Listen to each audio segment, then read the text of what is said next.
problem. Whenever you're ready. Cool.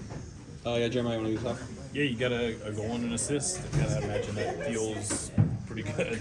Yeah, no, it's exciting. I think it's one of those things where you want to keep improving, keep showing people that you are able to still perform at that level. And so, obviously, I'm gonna thank my teammates who still believe in me and still keep me on my toes. And so, it's exciting. It's exciting to be able to score again, to be able to assist, and just have a good game in general.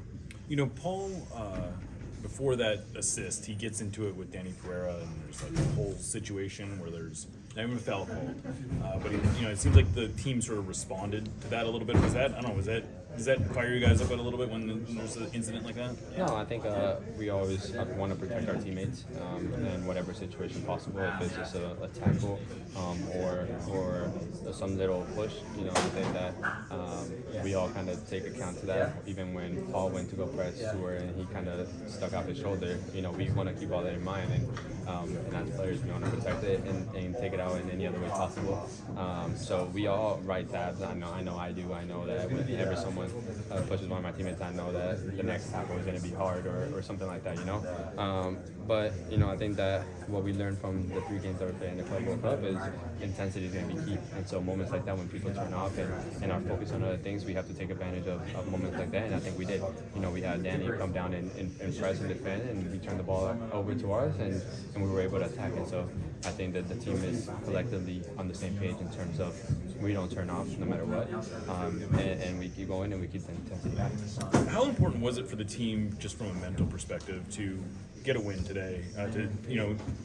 There was a lot of talk of positive momentum during the Club World Cup, but if you don't win today, then what's it worth, right? Yeah. No, I think that the team knew that it was time. I know that the coaches didn't want to tell us, but we know that we haven't won in 5 games, and so it's kind of one of those things where the coaches trust us enough that they don't have to mention it, and try to stay positive, because we know that we are a good team, that we know that we have good players that can either start or come off the bench, but we have a well-rounded roster, and so for us it was huge. We knew that at home nobody can compete, with our fans, with our style of play, and the little extra positive was that we had grass today, and so the ball was rolling way faster than what it used to, and so we could take advantage of that. And so I think the team is excited for what's to come, because we know that we can perform after seeing our performances against the best 3 in the Club World Cup. It's important to carry that. Coach, you talked about the decision making. Can you talk about that, the nuances, and you talked a little bit about Paul, the decision making you all made in transition and then on defense to obviously get the shutout? Yeah, I think the guys are understanding what it takes, after playing against Atletico, where everybody's running behind the ball. Everyone's attacking. They get the ball and you see 5 guys flying. And so we knew as a team that we have players that can run up and down the field, like Paul, and you have players that are good defenders. And so I think we have to use all our abilities together to be able to perform as a team, and help each other out. I think, and defensively, me and Paul dropping back helps a lot.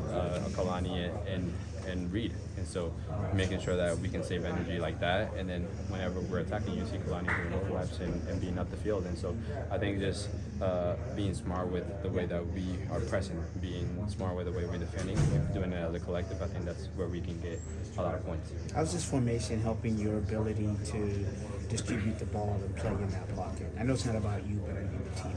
Yeah, I think it's a little different. I'm a guy that likes to have the ball and likes to be involved. And so for me to be able to have that freedom, maybe in a little pocket and interchange with Ovid and Albert, it's huge. I give a lot of things to the coaching staff that give me the freedom, kind of in a way, to be able to roam around when we have the ball. It's totally different when we don't have the ball, because I have to be in that right wing protecting the pocket. And so it's getting easier. It's getting a lot easier whenever you're understanding the guys. And today was a perfect example of, I could have played Moose down the line, but I decided to play in his feet because I know that's the way he likes it. And so just understanding that, it's huge. Sweet. Thank you. Thanks, guys. Thank you. Thanks, Jesus.